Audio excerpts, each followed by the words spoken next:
Hello बच्चों, क्या हाल चाल? मस्त एकदम। तो मूविंग चार्जेस एंड मैग्नेटिज्म का लेक्चर नंबर 5 और आज हम पढ़ने जा रहे हैं सोलेनॉइड। हम फाइंड करेंगे magnetic field inside a solenoid. शुरू में हम एम्पियर सर्किटल लॉ को यूज नहीं करेंगे, बिना उस लॉ के हम magnetic field inside a solenoid find करेंगे। अब कई बच्चे बोर्ड के लिए पढ़ने आए हैं तो बोर्ड में सिर्फ यही टॉपिक है यहां पे, magnetic field inside a solenoid using ampere circuital law. तो अगर आपको यही टॉपिक देखना है तो वीडियो के लास्ट में जाइए, वहां पे हमने एम्पियर सर्किटल लॉ की मदद से मैग्नेटिक फील्ड फाइंड की है सोलेनॉइड के अंदर। अभी हम शुरू से पूरा इंट्रोडक्शन देंगे, सोलेनॉइड क्या होता है, मैग्नेटिक फील्ड लाइन कैसी होती है और कैसे बनाते हैं, कैसे फॉर्मूला निकलता है और उसी चीज को कैसे एम्पियर सर्किटल लॉ से भी डिराइव किया जा सकता है। ठीक है, तो जो लोग अपना आईटी की तैयारी कर रहे हैं, नीट की तैयारी कर रहे हैं, वो पूरा वीडियो देखें। शुरू करें तो yes, my name is Alak Pandey and this is your beautiful सा प्यारा सा क्यूट सा नन्ना सा मुन्ना सा चैनल फिजिक्स वाला। कॉपी और पेन निकाल दे, चूहे को हमारा खाना बंद करें। और जो आलसी लोग हैं वो हमारी वेबसाइट पे www.physicswalaalakpande.com पे जाके इस लेक्चर के पीडीएफ नोट्स को डाउनलोड कर सकते हैं। जो आलसी लोग नहीं है वो भी www.physicswalaalakpande.com पे जाके इस लेक्चर के या इस चैप्टर के बढ़िया कोटा लेवल के असाइनमेंट डाउनलोड कर सकते हैं। असाइनमेंट में लेवल वाइज क्वेश्चन है, आईटी जेईई के प्रीवियस ईयर के भी क्वेश्चन है, एडवांस के भी क्वेश्चन है, लास्ट में आंसर और सॉल्यूशंस भी दिए हैं। ठीक है, फास्ट फॉरवर्ड में सब बता दिया। शुरू करें तो आज हम पढ़ने जा रहे हैं आय हाय सोलेनॉइड। क्या है ये सोलेनॉइड? देखो, तुमने धागे की रील देखी है? धागे की रील, अरे धागे की रील जिससे बटन सिलते हैं। सर मैंने तो कभी किया नहीं, मम्मी करती हैं। धागे की रील पे मान लो धागा लपेट दिया मैंने ऐसे, ठीक है ना, एक नॉन कंडक्टिंग मटेरियल पे मैंने वायर लपेट दिया। ठीक है, क्या किया है? वायर को लपेट दिया है और उस वायर में करंट दौड़ा देंगे। तो करंट कैसे दौड़ाएंगे? उसको बैटरी से कनेक्ट कर देंगे। ठीक है, इस वायर को मैंने बैटरी से कनेक्ट कर दिया और इसमें करंट दौड़ा दिया। ठीक है, फील आ रहा है? धागे की रील पे धागा बांध दिया। इस स्ट्रक्चर को हम सोलेनॉइड बोलते हैं। What is solenoid? Solenoid is like a helical spring, ऐसे बहुत क्लोज कंसेंट्रिक कॉइल्स है ना, कंसेंट्रिक है ना, सबका सेंटर मैच करे, ये इससे स्ट्रक्चर को हम सोलेनॉइड बोलते हैं। बोले समझ में आ रहा? अब ये हवा में तैर नहीं सकता, हवा में नहीं तैर सकता तो हमने पीछे एक सपोर्ट के लिए एक बेस ले लिया है जो कि नॉन कंडक्टिंग इन नेचर हो, नॉन कंडक्टिंग हो, लाइक कार्डबोर्ड है ना। आपने 10th क्लास की किताब में देखा होगा, कार्डबोर्ड के ऊपर हम लपेट देते थे, नॉन कंडक्टिंग। और क्या किया? उसके ऊपर वायर्स को लपेट दिया। ठीक है, नॉन कंडक्टिंग को लेके। अब आपके पास बहुत स्ट्रॉन्ग वायर है, स्टिफ है, तो ऐसे ही ऐसे करके छोड़ दो, स्प्रिंग जैसा है ना। कैसा होता है ये? It's like a helical spring. ठीक है, कंसेंट्रिक कॉइल्स, इनके सेंटर मैच करें, सेंटर्स एक ही लाइन पे लाई करें। ठीक है, अच्छा एक चीज ध्यान दो, इन वायर्स को इंसुलेटेड होना जरूरी है ना। ऐसा ना हो कि वायर्स को आपने छील के बांध दिया, ये नहीं करना है। Wire should be insulated, wires should be insulated. Insulated होंगे तो एक दूसरे से टच कर जाएंगे तो कोई टेंशन नहीं होगा, इसलिए इंसुलेटेड रखा। यहां से करंट आई गया और यहां से करंट आई वापस। ठीक है, कैसे बनाया समझ में आया? ऐसे कार्डबोर्ड टाइप का बना लो, पहले एक रील टाइप का, उसके ऊपर लपेट दो, है ना। आप कई लोग को बहुत सुंदर बनाना होता है तो बनाने के बाद ये पीछे वाली जो रील है इसको मिटा दो तो बढ़िया सा आपको दिखने लगेगा। इसको हम सोलेनॉइड बोलते हैं। मान लेते हैं कि इसकी लेंथ L है और मान लेते हैं इस सोलेनॉइड का डायमीटर छोड़ो, रेडियस, इस सोलेनॉइड का रेडियस R है। ठीक है, लेंथ L है और रेडियस कितना है हमारा? R है। ठीक है, तो आज के पूरे लेक्चर में हम क्या करेंगे? इस सोलेनॉइड का ट्रीटमेंट करेंगे। ठीक है, तो ये सर मैग्नेटिज्म में कैसे आया, ये भी सवाल उठता है। तो इस सोलेनॉइड को या इस चीज को जब हमने सस्पेंड किया, व्हेन सोलेनॉइड सस्पेंडेड फ्रीली, इसको हमने फ्रीली सस्पेंड कर दिया, हवा में इसको लटका दिया, एक एक्सपेरिमेंट किया तो हमने देखा it rests in north south direction only if current is on. अगर ये स्विच ऑन कर दें और इस सोलेनॉइड को हम हवा में लटका दें तो ये आर्बिट्रेरी किसी डायरेक्शन में रेस्ट नहीं कर रहा, सिर्फ और सिर्फ नॉर्थ साउथ डायरेक्शन में रेस्ट कर रहा। या नॉर्थ साउथ डायरेक्शन में कौन रेस्ट करता है? मैग्नेट रेस्ट करता है। तो डेफिनेटली एक current carrying solenoid behaves like a magnet. तो अब समझ में आ गया मैग्नेटिज्म में इसका जिक्र क्यों हो रहा है। जब हमने इसके अंदर करंट दौड़ाया और इसको हमने फ्रीली सस्पेंड किया तो देखा ये नॉर्थ साउथ डायरेक्शन में रेस्ट कर रहा, जैसे कि मैग्नेट करता है। और पता है एक बड़ी इंटरेस्टिंग चीज है, अगर बैटरी की पोलैरिटी रिवर्स कर दे, अगर बैटरी की पोलैरिटी रिवर्स कर दे, यानी करंट का डायरेक्शन अगर पलट दे, तो ये पूरा सोलेनॉइड भी हवा में लटके लटके 180 डिग्री घूम जाएगा। बड़ी अच्छी ऑब्जर्वेशन देखी। On changing polarity of battery solenoid rotates 180 degree if free, है ना। अगर उसको फ्रीली सस्पेंड करके छोड़ा था तो नॉर्थ साउथ में मान लो रेस्ट करके ऐसे रुका हुआ था, नॉर्थ साउथ में ऐसे रेस्ट करके रुका हुआ था। आपने जैसे ही बैटरी की पोलैरिटी पलटी, ये सोलेनॉइड भी घूम गया, है ना। बड़ा बढ़िया इफेक्ट कुछ चल रहा है करंट का। तो हुआ क्या होगा, इसके एंड्स की पोलैरिटी चेंज होगी और ये अलाइन हो गया होगा अर्थ की मैग्नेटिज्म के साथ, है ना। अर्थ मैग्नेटिज्म अपना अगले चैप्टर में पढ़ना। आपको पता है ना, कोई भी मैग्नेट होता है नॉर्थ साउथ में रेस्ट करता है, तो इसकी पोलैरिटी चेंज हुई होगी, फिर अर्थ की मैग्नेटिक फील्ड के साथ फिर अलाइन किया होगा। तो इन सब चीजों से हमें यह कंक्लूजन तो मिल गया कि current carrying solenoid has properties like a magnet, properties like a magnet. तो हम इनकी मैग्नेटिक फील्ड लाइंस को देखना चाहते थे। अब मैग्नेटिक फील्ड लाइंस कैसे देखें? हमारे पास मैग्नेटिक कंपास है, नहीं जैक स्पैरो वाला नहीं, वाला नहीं, एक मैग्नेटिक कंपास जो कि मैग्नेटिक फील्ड का डायरेक्शन बताता है।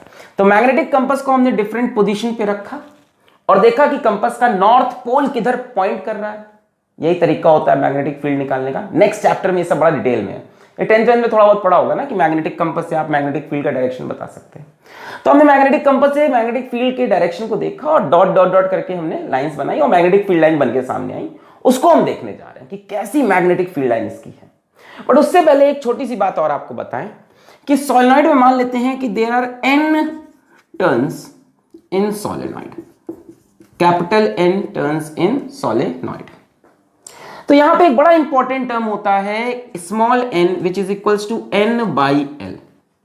Very very important term, very very important term, very very important. Small n is equals to n by l आज के पूरे लेक्चर में इस्तेमाल होगा।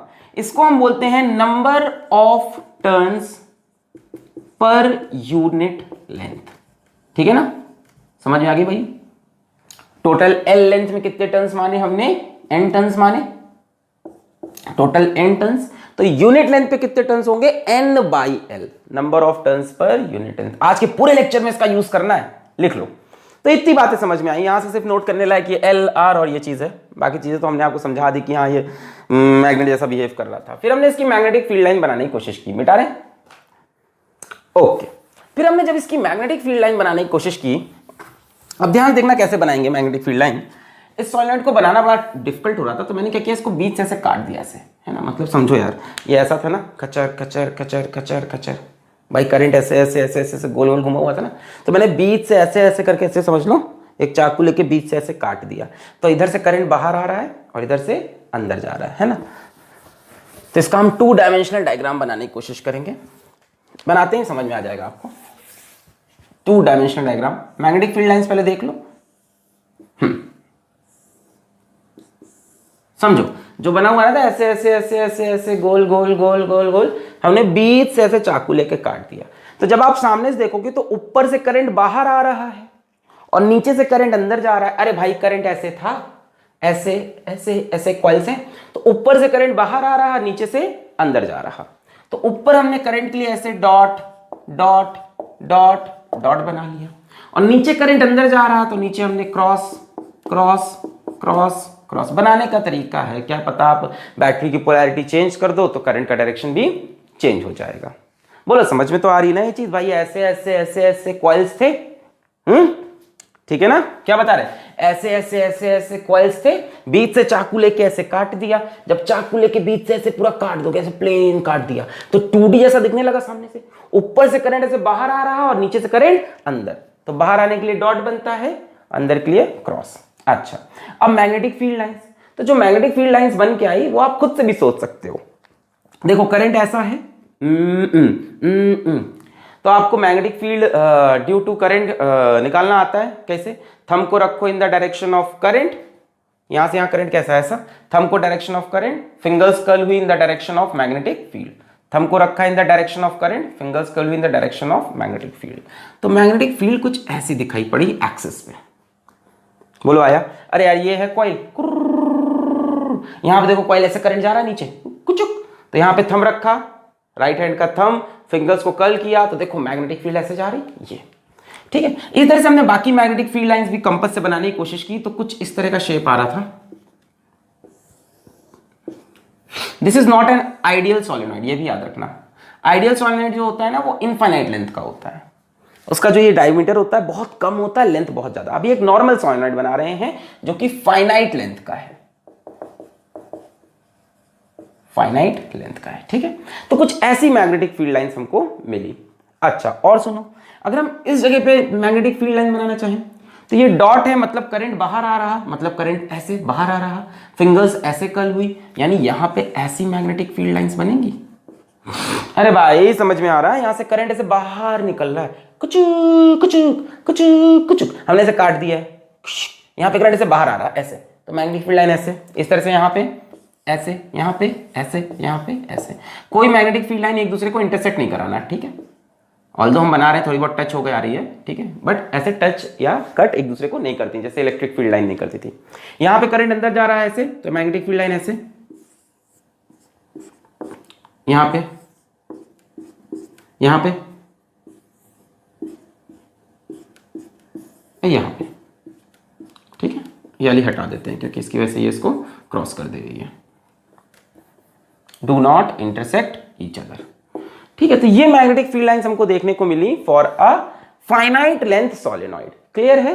अच्छा इमेजिन करो ना, है क्या असल में, तो सर्कुलर कॉइल ही तो है, ये भी सर्कुलर कॉइल, ये भी सर्कुलर कॉइल।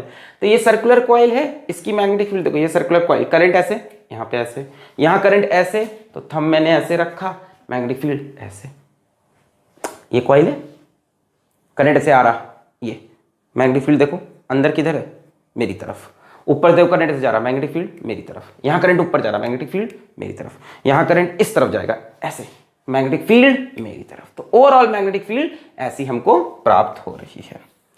क्लियर है? अब हमारा टास्क है to calculate magnetic field inside the solenoid along the axis of solenoid, इस जगह पर, ठीक है। इसको एक बार जरा सोचो कि ये जो कहानियां हैं एक्चुअल में तो यार ऐसे कई कॉइल्स हैं, ऐसे अनगिनत कॉइल्स हैं, यहाँ पे अनगिनत होने चाहिए, सोलेनॉइड में नंबर ऑफ टर्न्स बहुत हाई होते हैं, ऐसे कॉइल्स हैं यहाँ पे, है ना, बगल बगल बगल बगल में। करंट यहां से बाहर आया और यहां से ऐसे देखो, यहां से करंट बाहर आया, यहां से अंदर चला गया। तो इस कॉइल की वजह से सोचो मैग्नेटिक फील्ड कैसी होगी, कुचुक, ए यहां बाहर आ रहा, ए कुचुक, यहां अंदर जा रहा, ए कुचुक, ऐसी मैग्नेटिक फील्ड लाइंस बनेंगी, यही तो बता रहे। तो हमें ये मैग्नेटिक फील्ड निकालनी है along the axis of solenoid. चलिए, अभी ये फाइनाइट लेंथ का था, आइडियल नहीं है, आइडियल सोलेनॉइड इनफाइनाइट लेंथ का, डायमीटर बहुत छोटा, लेंथ बहुत बड़ी। चलो खैर, अभी हम निकालने जा रहे हैं magnetic field due to a solenoid inside the solenoid on its axis, ठीक है। तो अब हम मैग्नेटिक फील्ड कैलकुलेट करेंगे सोलेनॉइड की वजह से उसकी एक्सिस के ऊपर। तो हम सोलेनॉइड बना लेते हैं,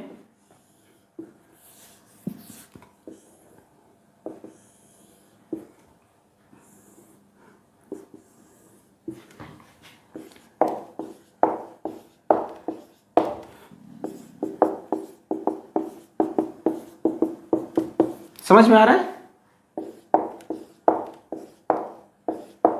बहुत सारे टर्न्स होंगे, ये समझ रहे हो क्या हो रहा है, वहां से करंट बाहर, यहां से अंदर, वहां से बाहर, यहां से अंदर, वहां से बाहर, यहां से अंदर। क्लियर? वहां से बाहर, यहां से अंदर जा रहा, बहुत से टर्न्स हैं, ठीक है। कितने टर्न्स हैं यहां पे, n turns per unit length पे n टर्न्स है। मान लेते हैं सोलेनॉइड की लेंथ हमारी L है और रेडियस मान लेंगे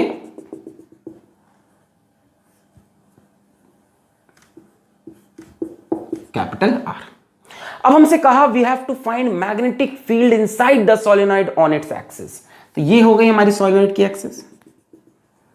मान लेते हैं हमको इस पॉइंट पे मैग्नेटिक फील्ड चाहिए। पॉइंट सेंटर पे भी नहीं लिया, सिर्फ एक्सिस पे, एकदम सेंटर पे हमने नहीं लिया, सिर्फ एक्सिस पे पॉइंट है। हमें यहां मैग्नेटिक फील्ड चाहिए। यहां पे मैग्नेटिक फील्ड कैसी होगी, जरा डायरेक्शन तो सोच लो कम से कम। भाई करंट ऐसे कुछ अंदर, तो अगर आप इस लूप के अलोंग अपनी थंब रखोगे तो मैग्नेटिक फील्ड ऐसे अंदर घिसेगी। देखो लूप ए खचक, यहां पे मैंने थंब रखा, खचक ऐसे अंदर। यहां से देख लो ए करंट ऐसे जा रहा, खचक। यहां देख लो करंट अंदर जा रहा, खचक। थंब को रखते हैं in the direction of current, fingers करो in the direction of magnetic field, right hand thumb rule देख चुके हैं। तो ओवरऑल मैग्नेटिक फील्ड आपको ये तो समझ में आ रही है, कुछ इस तरह की बनने वाली है यहाँ पे।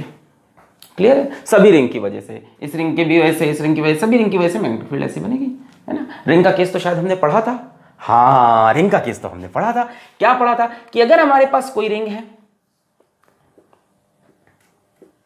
और रिंग की एक्सिस पे मैग्नेटिक फील्ड चाहिए, पढ़ा है क्या? हाँ सर, ये तो हमने किया है। Magnetic field on the axis of a ring. Ring में करंट I है, रिंग का रेडियस R है, रिंग की एक्सिस पे x डिस्टेंस पे P पॉइंट है, तो यहां पे मैग्नेटिक फील्ड कितनी होती है? Mu naught I R square upon 2 R square plus x square की पावर 3/2। अभी हम एम्पियर सर्किटल लॉ का इस्तेमाल नहीं कर रहा बिल्कुल भी, ये सब तो हम बायो-सेवर्ट से डिराइव किए थे। बायो-सेवर्ट से हमने डिराइव किया था कि भाई एक रिंग के एक्सिस पे x डिस्टेंस की दूरी पे from the centre of ring, जिसका रेडियस r है, जिसमें करंट I है, द मैग्नेटिक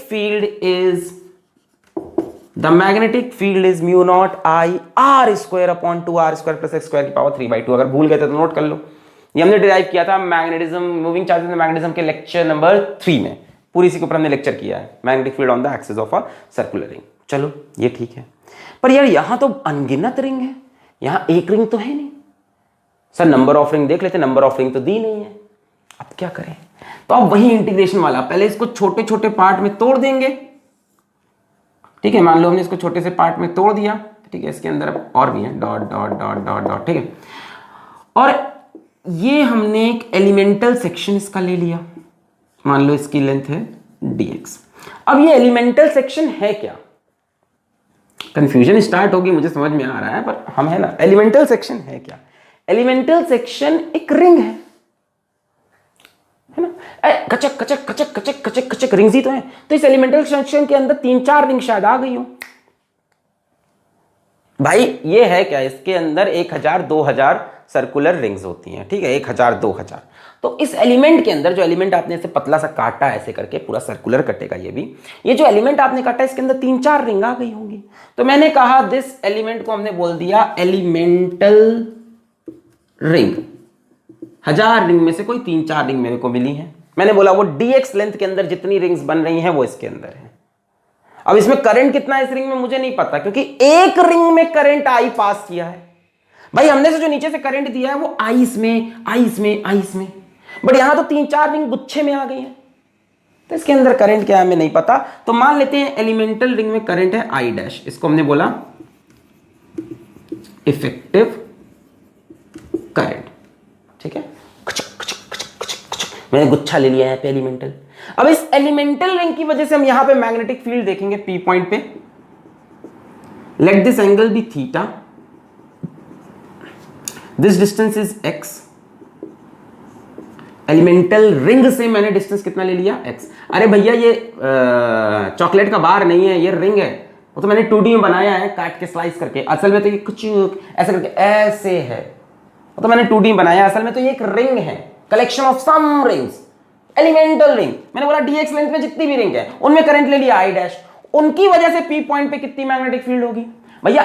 इस रिंग की वजह से कितनी है ये, तो इसकी वजह से हो जाएगी स्मॉल, ऐसे लिख देते हैं, magnetic field due to elemental ring, magnetic field at P due to elemental rings इसको हमने डीबी बोल दिया।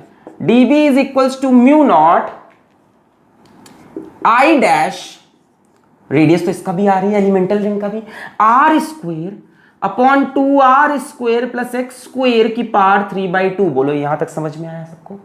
मैंने कहा अगर एक रिंग होती तो magnetic field mu naught I R square upon 2r² plus x square की पावर 3/2 होती। मैंने कहा एक रिंग नहीं, यहाँ पे कुछ गुच्छा ऑफ रिंग है, जिसको मैंने बोला एलिमेंटल रिंग है, जिसकी लेंथ मैंने बोला dx है, मतलब dx लेंथ में जितनी भी रिंग है उनको हमने एलिमेंटल मान लिया, क्योंकि 1000 रिंग है ना, और हमें पता ही नहीं कितनी रिंग है, एग्जैक्ट नंबर भी नहीं है, तो हमने कहा dx लेंथ में जितनी भी रिंग है उनको एलिमेंटल रिंग बोल देते हैं। उन सब रिंग्स में मिला के करंट मान लेते हैं आई डैश। भैया एक में आई है ना, कई होंगी तो उसमें आई मिल जाएगा, तो हमने आई डैश मान लिया। फिर हमने कहा उनकी वजह से यहाँ पे मैग्नेटिक फील्ड, डायरेक्शन तो यही होगा ना सबका, खचक खचक खचक खचक, उनकी वजह से magnetic field mu naught I dash are square upon 2r² plus square की पावर 3/2। अब बात है आई डैश निकालने की, बहुत इजीली निकाल सकते हो आप। कैसे निकालोगे सुनो ध्यान से। n क्या है? Number of turns per unit length, number of turns per unit length. मुझे एक बात बताओ कि इसकी वन लेंथ में कितने टर्न्स होंगे? n टर्न्स होंगे। तो इसकी dx लेंथ में कितने टर्न्स होंगे? n इंटू dx टर्न्स हो जाएंगे। भाई n क्या है? Number of turns per unit length, यानी एक लेंथ में कितने टर्न्स होंगे? n। तो dx लेंथ में कितने टर्न होंगे? n dx। अब मुझे एक बात बताओ, करंट इन वन टर्न, एक टर्न में करंट कितना है? I। तो इतने में करंट कितना होगा? भाई इतने में टर्न कितने हैं? n dx। तो current in n dx turn n dx into I. नहीं आया?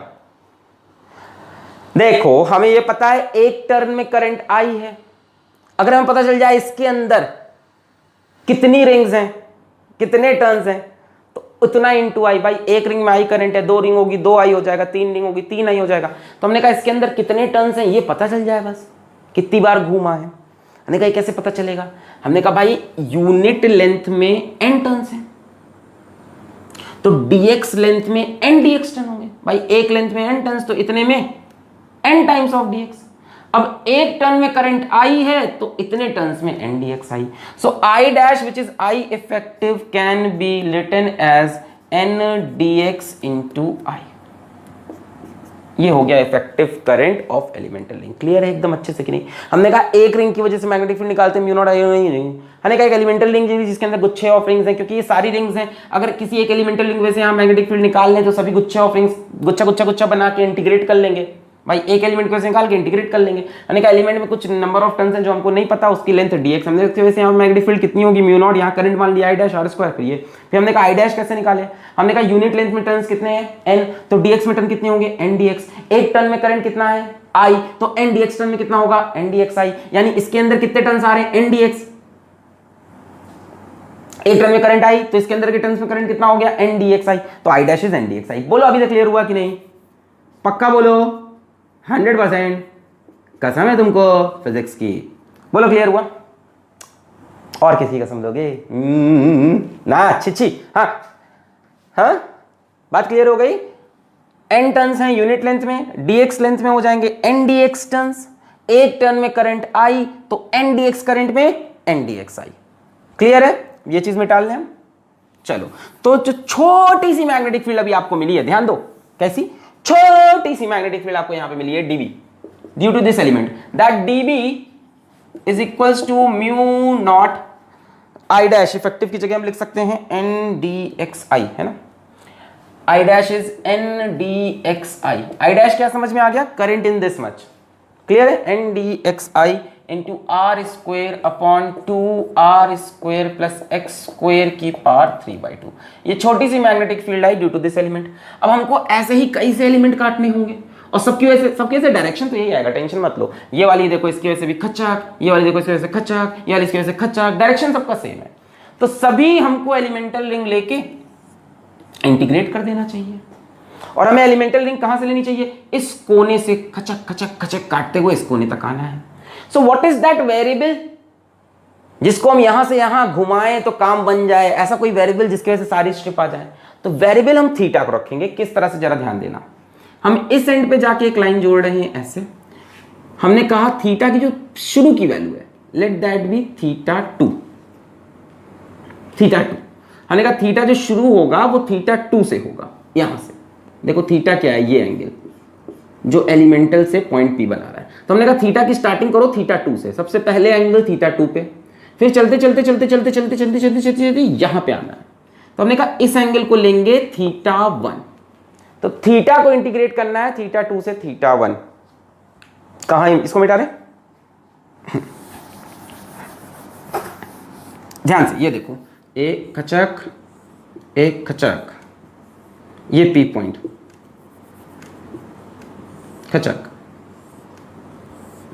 मैंने कहा ये थीटा 2 और ये पूरा थीटा 1। अब बोलो सही है, यहां से पूरा ये थीटा 1 और ये थीटा 2। तो जो थीटा आपने लिया है सबसे पहले कहां ले जाओगे, सबसे पहले स्ट्रिप यहां काटोगे। सबसे पहले थीटा की वैल्यू कितनी होगी, थीटा 2। जब यहां स्ट्रिप काटोगे थीटा की वैल्यू कितनी, थीटा 2। फिर बढ़ते बढ़ते बढ़ते बढ़ते बढ़ते बढ़ते यहां कितनी हो गई, थीटा 1। और दोनों का डायरेक्शन सेम है इसलिए दोनों को पॉजिटिव रखेंगे। याद है जब बायो सेवर्ट्स में ले रहे थे तो एक को नेगेटिव एक को पॉजिटिव लिया था इनफाइनाइट वायर के लिए, पर यहां ऐसा नहीं कुछ करना पड़ेगा, यहां दोनों का डायरेक्शन ही सेम है भाई। ये थीटा 2, ये थीटा 1, थीटा 2, थीटा 1। थीटा को कहां से कहां वेरी करें, सबसे पहले थीटा 2 पे चले तो यहां वाली एक एलिमेंटल रिंग मिलेगी, फिर चलते चलते थीटा 1 में आए तो यहां की एलिमेंटल रिंग, और बीच में सारी देखो एंगल चेंज होता जाएगा। एंगल चेंज हुआ, यहां की एलिमेंटल रिंग चेंज हुआ, यहां की चेंज हुई, यहां की चेंज हुआ, यहां की चेंज हुई, यहां चेंज। तो थीटा को जब हम थीटा 2 से थीटा 1 लाएंगे तो सारी एलिमेंटल रिंग कवर हो जाएगी। So we are going to integrate from theta 2 to theta 1। अब प्रॉब्लम क्या है, प्रॉब्लम यह है कि यहां कहीं इंटीग्रेशन में आपको थीटा दिख ही नहीं रहा, आपको तो dx दिख रहा है, where x is a variable. आप x के टर्म्स में इंटीग्रेशन करना ही नहीं चाहते, आप तो थीटा के टर्म्स में चाहते हो। बोलो बात समझ में आ रही, थीटा ही लिया सबसे पहले थीटा 2 थीटा 1। थीटा 2 पे ये स्ट्रिप मिली, थोड़ा बढ़ाओगे ये स्ट्रिप, थोड़ा बढ़ाओगे ये स्ट्रिप, थोड़ा बढ़ाओगे ये स्ट्रिप, ये करते करते थीटा को कहां से कहां ले गए, लास्ट में देखो थीटा कितना हो गया, थीटा 1। थीटा यहां से मेजर हो रहा है इस एक्सिस से, लास्ट में कितना हो गया, थीटा 1। तो दिक्कत क्या है कि वेरिएबल तो x है और हम चाहते हैं इंटीग्रेशन थीटा में, तो यार x और थीटा को रिलेट करना पड़ेगा। जरा यहां से देखो, this angle is theta, this is r, this is x। Can we write tan theta is equals to x बटे r। इसको यहां कर लिया जाए साइड में, इधर इसको मिटा लें। Can we write tan theta is equals to r बटे x, very sorry, tan theta is equals to r बटे x। यहां से x is equals to r बटे tan थीटा यानी r cot थीटा। इसको डिफरेंशिएट कर दो with respect to theta, dx by d theta, r तो कांस्टेंट है, cot थीटा का differentiation minus cosec square theta. tan का होता है सेक स्क्वायर, cot का माइनस कोसेक स्क्वायर। यहां से dx की वैल्यू मिल गई minus r cosec square theta d theta, और x की वैल्यू हो गई r cot थीटा। तो x को भी हटा सकते हैं, dx को भी हटा सकते हैं इन टर्म्स ऑफ थीटा। बोलो क्लियर है, tan theta is equals to r by x। What is theta, is it clear to you और नॉट। मतलब थीटा किसी भी आर्बिट्रेरी पॉइंट पे जहां पे आप स्ट्रिप काट रहे हो वहां का एंगल देखो, यहां से एक्सिस से थीटा। थीटा की सबसे पहली वैल्यू कितनी रखनी है, थीटा हमेशा यहां से मेजर होगा, सबसे पहली वैल्यू थीटा 2, फिर बढ़ाते बढ़ाते बढ़ाते बढ़ाते थीटा 1। क्लियर। फिर हमने कहा tan theta is r by x, इसे यहां से x की वैल्यू उठा के वहां पुट कर देते हैं और इंटीग्रेट करते हैं। Integration from theta 2 to theta 1, दोनों पॉजिटिव लिए क्योंकि दोनों को एंटी क्लॉकवाइज मेजर किया है, किसी को नीचे जाके मेजर नहीं किया। म्यू नॉट n, dx की जगह क्या लिखेंगे, minus r cosec square theta d theta, और क्या बचा आई r स्क्वायर, नीचे 2r स्क्वायर, x की जगह क्या आया है r cot थीटा, तो x स्क्वायर की जगह r square cot square theta की पावर 3/2। यहां से इंटीग्रेशन थीटा 2 से थीटा 1 क्या होगा, mu naught n r cube cosec square theta d theta, और साथ में i भी है, इंटू आई, और साथ में माइनस भी है, माइनस को बाहर लिख लिया चलो, डिवाइडेड बाई 2। अब देखो आर स्क्वायर यहां से कॉमन हो जाएगा, आर स्क्वायर बाहर आएगा, पावर क्या है 3/2, तो 2 कैंसिल होगा, बचेगा आर क्यूब। अरे बोलो भाई आर स्क्वायर कॉमन लोगे तो आर स्क्वायर जब बाहर आएगा तो आर स्क्वायर की पावर 3/2 लगाओगे तो 2 कैंसिल होगा, आर क्यूब। और ये क्या बचेगा 1 plus cot square theta, 1 plus cot square theta कितना हो जाएगा, कोसेक स्क्वायर थीटा, फिर कोसेक स्क्वायर थीटा की पावर 3/2, तो फिर 2 कैंसिल होगा, बचेगा क्या कोसेक क्यूब थीटा। इतना आप सिंप्लीफिकेशन कर सकते हो भाई, यहाँ से आर स्क्वायर बाहर लोगे, यहाँ से यहाँ जब आर स्क्वायर बाहर आएगा पावर 3/2 लगेगी, आर स्क्वायर की पावर 3/2, 2 कैंसिल हुआ, आर क्यूब। फिर यहाँ के बचेगा 1, और यहाँ स्क्वायर जा चुका है cot square theta, 1 plus cot square theta is cosec square theta की power 3/2, 2 cancel, cosec cube theta ये बना। तो यहां से आर क्यूब कैंसिल हो गया, कोसेक क्यूब से कोसेक स्क्वायर कैंसिल होगा, 1/कोसेक theta is sine theta. So finally you are getting minus integration of mu naught N I cosec square cancel, 1/कोसेक is sine theta D theta upon 2। बोले यही बच रहा है, mu naught N I cosec square से cancel हुआ, 1/कोसेक बचेगा, ऊपर गया साइन थीटा डी थीटा 2 और माइनस। क्लियर है? इंटीग्रेट किया जाए, इसको मिटा लें, tan theta is equals to r by x, यहां से हमने x की वैल्यू निकाली, x is equals to r by tan theta which is r cot theta, फिर डिफरेंशिएट कर दे dx by d theta is equal minus r cosec square theta dx। तो dx की वैल्यू ये पुट की और x की वैल्यू ये पुट की, मिटा रहे हैं, अब छाप लो। ओके, चलिए आगे इंटीग्रेशन को बढ़ाते हैं हम। तो b इज इक्वल्स टू कहाँ से कहाँ जाना है, थीटा 2 से थीटा 1 के रास्ते, b is equals to minus बाहर, म्यू नॉट बाहर, n बाहर, i बाहर, 2 बाहर, by n number of turns per unit length, constant current i, constant mu naught, constant 2, constant integration of sine theta D theta. Sine theta का integration होता है minus cos theta, बोलो सही है, थीटा 2 से थीटा 1 बाई साइन थीटा का integration क्या हो जाएगा, माइनस कॉस थीटा, ये माइनस अंदर जाके प्लस हो जाएगा, तो finally we get mu naught N I by 2 cos theta और लिमिट क्या रख दो, थीटा 2 से theta 1। So finally we get the magnetic field as mu naught N I by 2 cos theta 1 minus cos theta 2।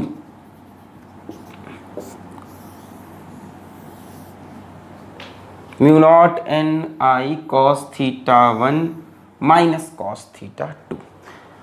Theta 1 theta 2 कैसे लेना है ये ध्यान रखना। थीटा 2 एक्सिस से एंगल जब इस तरफ आप लास्ट पॉइंट को टच करें, थीटा 1 पॉजिटिव एक्सिस से ही एंगल जब आप इस तरफ के लास्ट पॉइंट को टच करें, and this is the net magnetic field mu naught N I by 2। Note कर लें, पूरी लॉजिक समझ में आई। एलिमेंटल हमने यहाँ पे रिंग काटी, इसकी वजह से मैग्नेटिक फील्ड निकाली, d B mu naught I dash are square, इसका radius R upon 2r square plus x square. फिर मैंने कहा आई डैश की वैल्यू कैसे निकलेगी, मैंने कहा इसके अंदर कितने टर्न आ रहे थे, NDX आ रहे थे, एक टर्न में करंट आई तो इसके अंदर NDX आई, तो वो लिखा। फिर मैंने कहा इसको इंटीग्रेट कहां से कहा, मैंने कहा थीटा 2 से थीटा 1, ताकि सारी एलिमेंटल्स रिंग मिल जाए। थीटा 2 पे ये वाली मिलेंगे, फिर थोड़ा और बढ़ाया, थोड़ा और यहाँ की, फिर यहाँ इस तरह से लास्ट में पहुंच के यहाँ की एलिमेंटल। मैंने कहा जो ये थीटा है, जो एक्सिस से एंगल है, उसका सबसे पहली वैल्यू थीटा 2 ये, और चलते चलते थीटा 1। मैंने इंटीग्रेट करने के लिए tan theta is equals to r by x, यहाँ से x की वैल्यू r cot थीटा और dx की जगह जो डिफरेंशिएट करके आया पुट कर दिया। फाइनली ये एक्सप्रेशन मिटा रहे। So this is the expression that you get for magnetic field inside a solenoid on the axis of solenoid, on the axis of solenoid. B is equals to mu naught ni by 2 cos theta 1 minus cos theta 2. Clear है? B is equals to mu naught ni by 2 cos theta 1 minus cos theta 2. जैसे मान लो इस पे मैं एक question आपको दे दें, मान लो ये कोई सोलेनॉइड है जिसमें I करंट फ्लो कर रहा है in each turn, number of turns per unit length मान लो स्मॉल n है, ठीक है, ठीक है, बहुत से टर्न से बना हम कर रहे हैं। हमसे कहा कि P पॉइंट पे आपको मैग्नेटिक फील्ड बतानी है if P is on the axis of solenoid and this angle is supposedly 60 degree and this angle is 30 degree. Find the magnetic field at point P. तो देखो क्या करोगे, यहाँ पे आप थीटा 2 थीटा 1 सही से इवेल्युएट करना।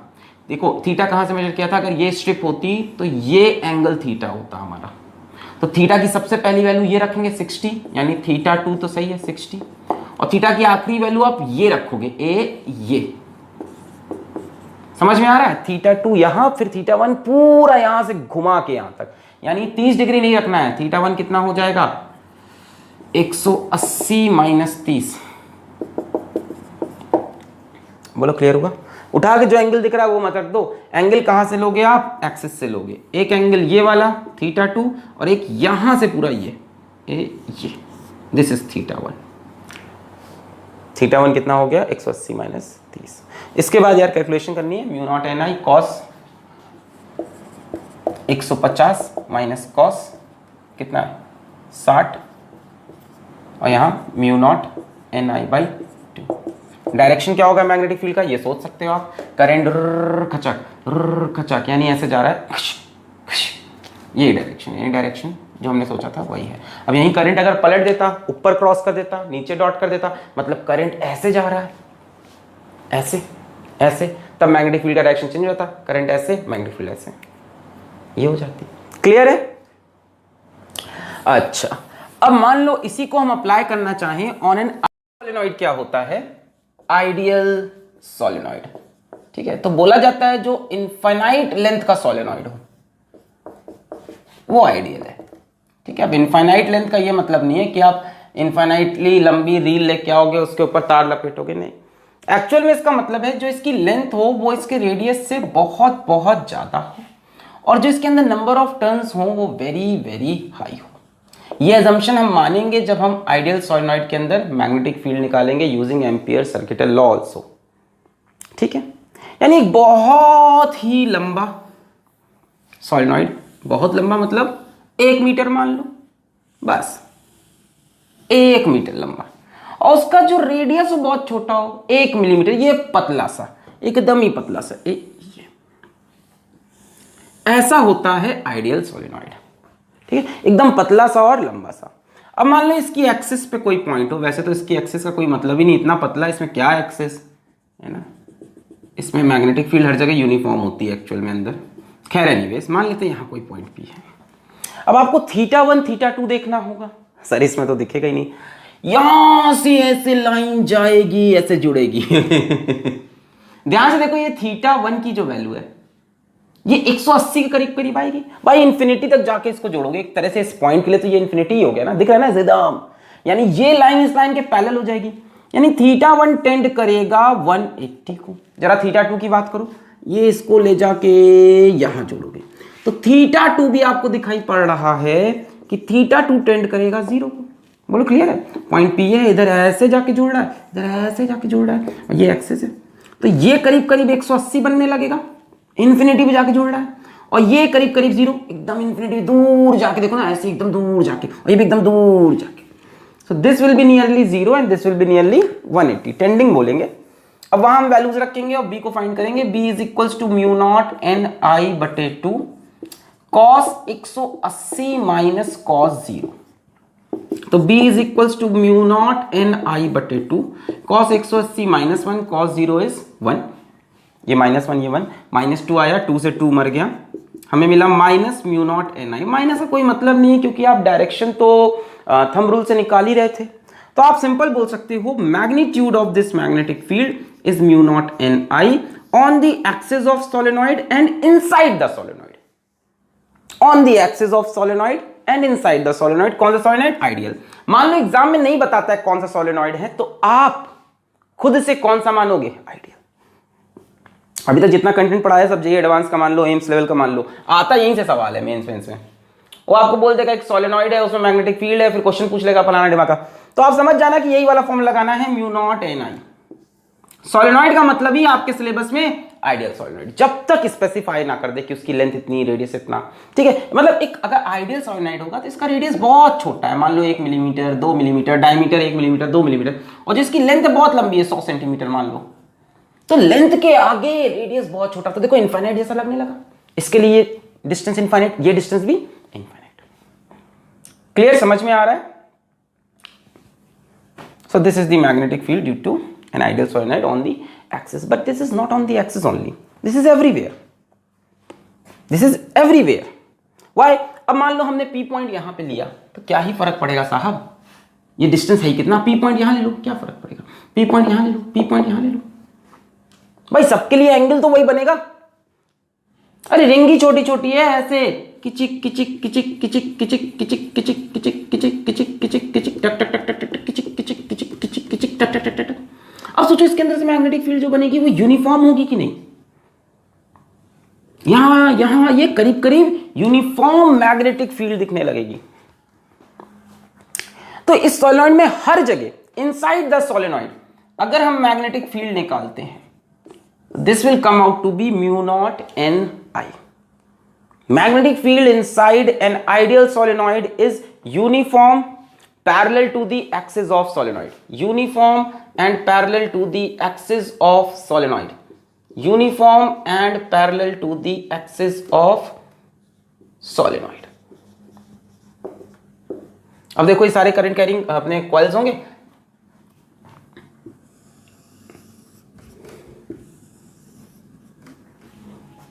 क्लियर? फर्क ही क्या पड़ेगा, पी पॉइंट कितना ही वेरी कर सकता है, बिल्कुल नहीं। तो मैग्नेटिक फील्ड थोड़ा बहुत वेरी करेगी, बट हम मान लेते हैं करीब करीब यूनिफॉर्म, ठीक है। इनसाइड द सोलेनॉइड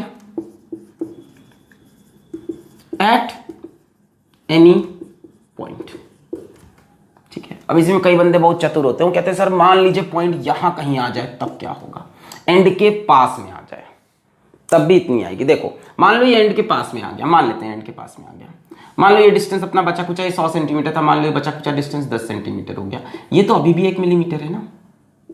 हमने मान लिया कि पॉइंट एकदम बीच में नहीं, आपने बीच में लिया तो एंगल दिख रहा है, साइड में चले गए, 100 सेंटीमीटर था, 90% छोड़ दिया, 10% बचा 10 सेंटीमीटर, ये 1 मिलीमीटर। भैया अभी भी ये जो एंगल निकालोगे ये आपका करीब करीब 0 आएगा। यहां नहीं फील हो रहा है, देखो फील होगा, 1 मिलीमीटर इतना बड़ा, उसके सामने 10 सेंटीमीटर इतना बड़ा। अब बोलो फील हुआ? अगर ये 1 मिलीमीटर है तो उसके सामने ये 10 सेंटीमीटर होगा। अब मिलाओ इससे, ये एंगल करीब करीब 0।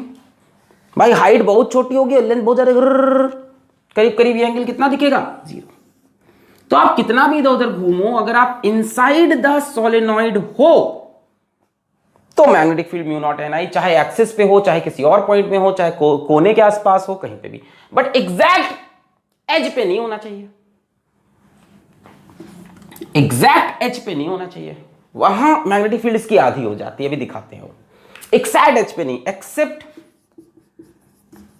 फॉर एग्जैक्ट एज या एंड बोल लो, एंड के कितने भी पास हो, यहां पे भी होगी ये 1 सेंटीमीटर 1 मिलीमीटर, अभी भी करीब करीब एंगल 0, थोड़ी सी गिरने लगती है ना, इतना कॉम्प्लेक्स आपके सिलेबस में है नहीं, थोड़ी सी गिरने लगती है एंड पे जाके मैग्नेटिक फील्ड। दिखाते हैं, एच की निकाल के दिखाते हैं, थोड़ी फील होगा। ये क्लियर हुआ? यही आपको याद करना है। अच्छा अब अगर हम एच की बात कर लें, एग्जैक्ट एच की, एच के आसपास आए तो यही फॉर्मूला लगाना, आता नहीं है, बता रहे हैं हम, इतना आपसे पूछ ही नहीं रहा है। फिर भी अगर हम एग्जैक्ट एच पे पहुंचे तो आप देखो कि मैग्नेटिक फील्ड आधी हो जाएगी, और सडन ड्रॉप नहीं होता, डेफिनेटली थोड़ा वेरी करते हुए ड्रॉप होता है। मान लो आप यहां पहुंच गए एग्जैक्ट एंड पे, ठीक है। चलो एक एंगल यहां से बनेगा, ये एंगल अभी भी आपको कितना दिख रहा होगा? θ1 अभी भी 180 होगा। अरे भाई ये एंड तो अभी भी बहुत दूर है ना उसके लिए, तो यहां से जो लाइन आप बना के ले जाओगे, यहां से लाइन जो आप बना के ले जाओगे, ये तो अभी भी करीब करीब दिख रही है, अरे सीधी बनी नहीं रही, करीब करीब अभी भी θ1 कितना होगा? 180। और θ2 क्या होता है? दूसरे एंड से जोड़ना होता है, ये हुआ θ2, θ2 अब कितना हो गया? 90 डिग्री। बोलो फील आ रहा है? इस पॉइंट पे फील देना है, वहां आ गया, यहां दे लो पॉइंट P। तो जो θ1 होगा वो कैसा होगा हमारा? ये वाला हो गया θ1 इस बार, इधर से अगर देखें तो, और θ2 ये वाला हो गया 90, दोनों एंड से मिलाना होता है ना। तो ये तो अभी भी करीब करीब इंफिनिटी तक जा रहा है, तो ऐसे लेट जाएगा एकदम, और ये खड़ा एकदम सीधा। अब इसको लगाओ, B is equals to mu naught N I बटे 2 cos 180 minus cos 90, cos 90 0, cos 180 minus 1, तो B is equals to minus mu naught N I by 2। Minus का कोई मतलब नहीं, डायरेक्शन तो हम लोग को पता ही है, B is equals to mu naught N I by 2 अगर मैग्नीट्यूड की बात करें तो। यस, सिर्फ अगर एग्जैक्ट एंड की बात करने लगे कभी कभी, तो एग्जैक्ट एंड पे मैग्नेटिक फील्ड इनसाइड की जस्ट हाफ होती है। तो इसका जो ग्राफ आप बनाओगे, तो आप इसको नेट पे ढूंढोगे तो डिफरेंट रेडियस वर्सेस लेंथ के लिए डिफरेंट ग्राफ दिखता है। तो जो एक आइडियल सोलेनॉइड का ग्राफ आपको दिखेगा, मैग्नेटिक फील्ड वर्सेस डिस्टेंस, ये मान लो आपका सेंटर हो गया सोलेनॉइड का, इस तरफ मैंने कहा यहां से ये सेंटर हो गया, प्लस L/2 माइनस L/2। तो हमने देखा कि यहां मैग्नेटिक फील्ड यूनिफॉर्म चल रही है, नहीं समझे? हम कह रहे हैं कि जब लेंथ अपनी कुछ भी है, जब तक एंड पे नहीं पहुंचे तब तक मैग्नेटिक फील्ड हर जगह uniform, mu naught N I, mu naught N I, mu naught N I, इसकी वैल्यू कितनी है? Mu naught N I. बस जैसे ही एंड पे पहुंचोगे मैग्नेटिक फील्ड ड्रॉप कर जाएगी, जैसे ही आप एंड पे पहुंचे मैग्नेटिक फील्ड ड्रॉप कर गई, ड्रॉप करके कितनी हो जाएगी? Mu naught N I by 2। हाँ बात सही है कि थोड़ा थोड़ा बीच में कम होते होते यहां पे ड्रॉप हुई है, बट उस चीज को हम कंसिडर अपने सिलेबस में नहीं करते, कहीं पे भी हमसे magnetic field inside the solenoid पूछा, हम बोलेंगे mu naught N I, mu naught N I, mu naught N I, mu naught N I, mu naught N I, mu not, और एच पूछा तो mu naught N I by 2, mu naught N I by 2। Clear, ideal solenoid का case. अच्छा, फिर हमसे किसी ने कहा कि इसकी मैग्नेटिक फील्ड लाइंस कैसी होंगी, इसकी मैग्नेटिक फील्ड लाइन कैसी होंगी। तो एक बड़ी इंपॉर्टेंट बात सुनो, magnetic field outside an ideal solenoid is nearly zero. Solenoid के बाहर मैग्नेटिक फील्ड जीरो, अंदर म्यू नॉट एन आई हर जगह, और एज पे mu naught N I by 2। देखो ये बाहर कैसे जीरो हुई, मान लो एक कॉइल ये है, एक कॉइल ये है, बगल बगल में बना दिए मैंने दो कॉइल, ये करंट, ये करंट, ठीक है। चलो मैग्नेटिक फील्ड बनाते हैं। यहां करंट कैसे से बाहर आ रहा है, यहां से बाहर आ रहा है, यहां से बाहर आ रहा है, इसकी वजह से मैग्नेटिक फील्ड लाइंस ऐसे ए सर्कुलर बनेगी, ऐसे बाहर आ रहा है, ए ऐसे,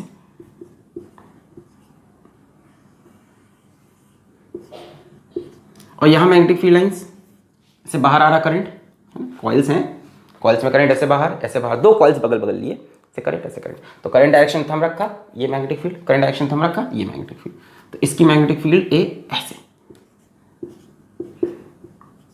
तो यहां देखो अंदर दोनों की मैग्नेटिक फील्ड लाइंस एक ही डायरेक्शन में है, तो यहां तो हमको पता चल गया, ठीक है, अंदर कितनी लेनी है, म्यू नॉट एन आई, सब सेम डायरेक्शन में। बाहर देखो ये एक दूसरे को अपोज कर रही है, कैंसिल आउट कर रही है। ये वाली मैग्नेटिक फील्ड है देखो नीचे, ये ऊपर, तो कैंसिल करके यहां नेट मैग्नेटिक फील्ड आउटसाइड कितनी हो जाती है, जीरो। और कॉम्प्लेक्स डायग्राम बनेगा। हमने मैग्नेटिक कंपास रख के देखा तो बाहर देखा कंपास डिफ्लेक्ट नहीं कर रहा फॉर एन आइडियल सोलेनॉइड, थोड़ा थोड़ा डिफ्लेक्शन है बट नियरली उसको जीरो। तो एक एजम्पशन भी कह सकते हो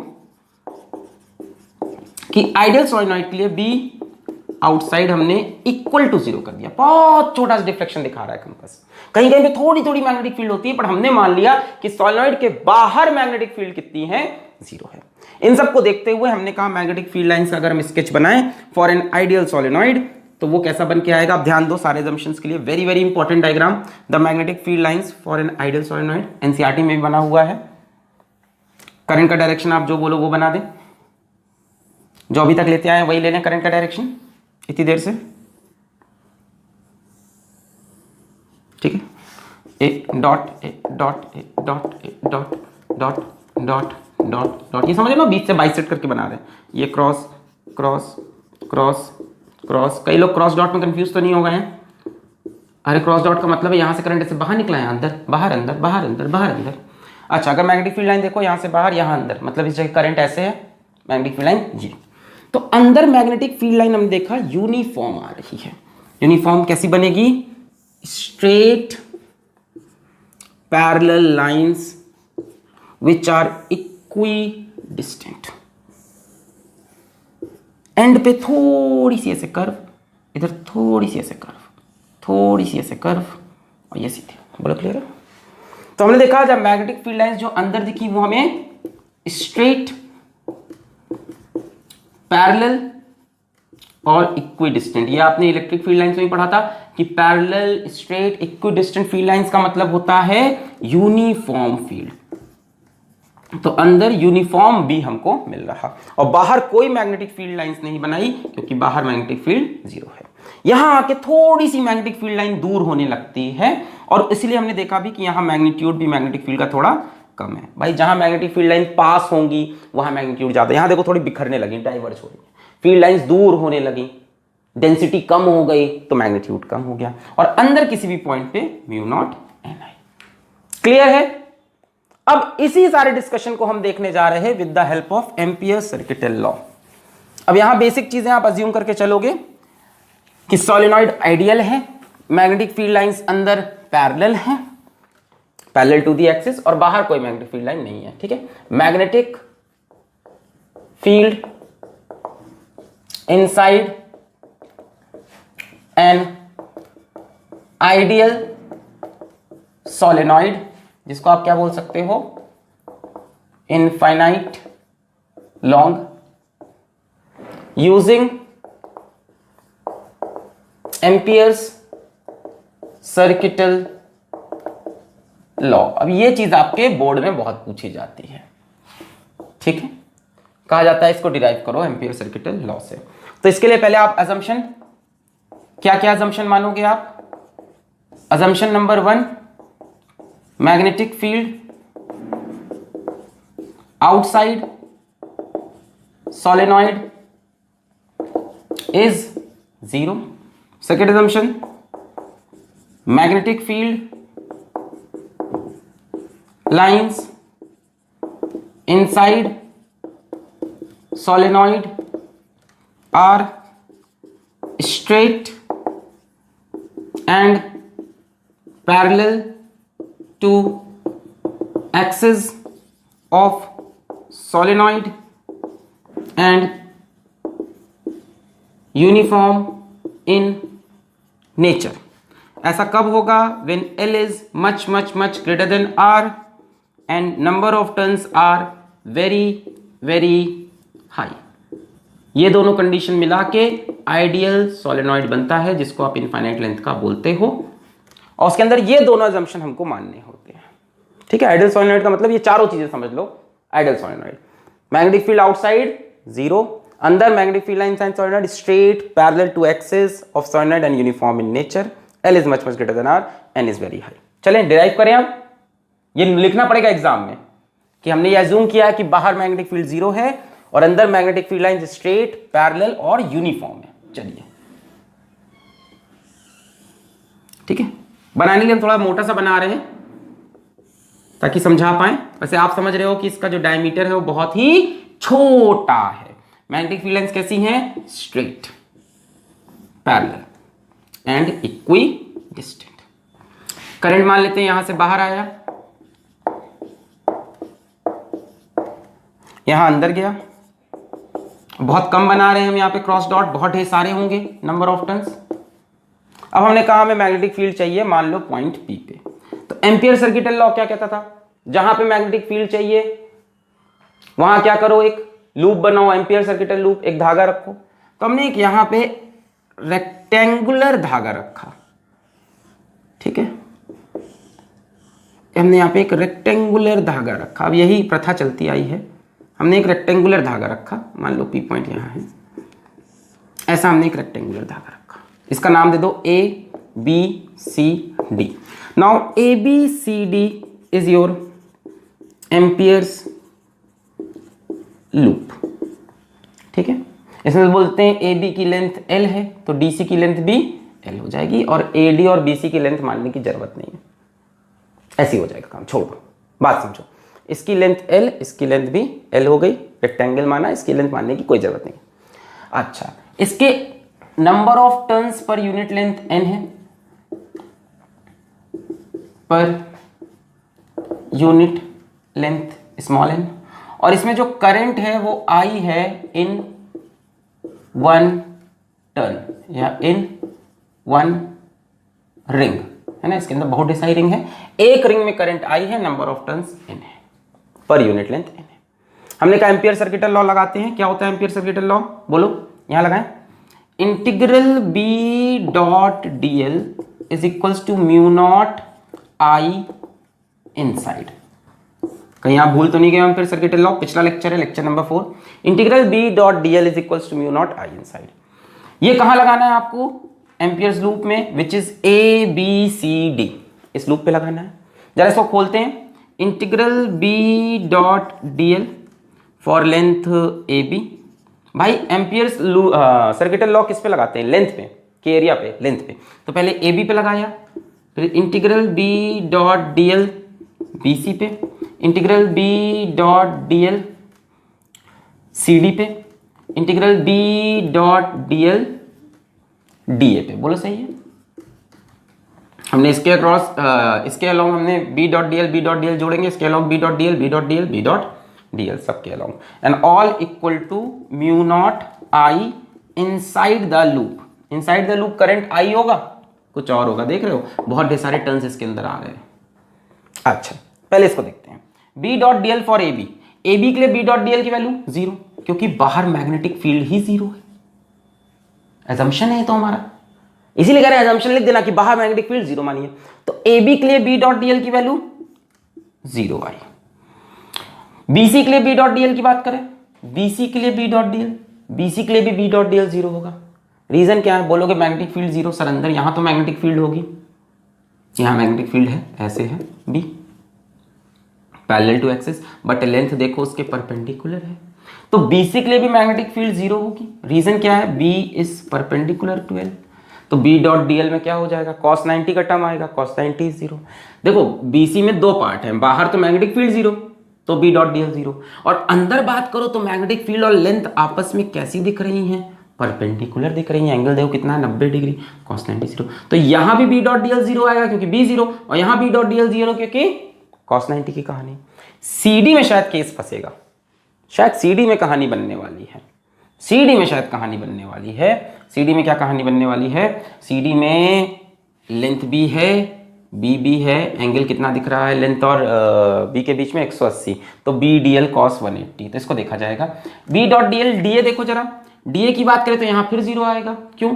यहां पे मैग्नेटिक फील्ड ऐसे है, लेंथ वेक्टर ऐसे बनेगा, एंगल 90, तो यहां cos 90 0, और बाहर मैग्नेटिक फील्ड है ही नहीं, तो इस पार्ट में भी B डॉट DL 0, तो इसके लिए भी B डॉट DL 0, इसके लिए 0 क्योंकि मैग्नेटिक फील्ड 0, इसके लिए 0 क्योंकि मैग्नेटिक फील्ड 0 या तो परपेंडिकुलर, इसके लिए कुछ होगा देखा जाएगा, इसके लिए 0 क्योंकि मैग्नेटिक फील्ड ऐसे, लेंथ परपेंडिकुलर, इसके लिए मैग्नेटिक फील्ड 0, तो ये भी टर्म हो गया 0।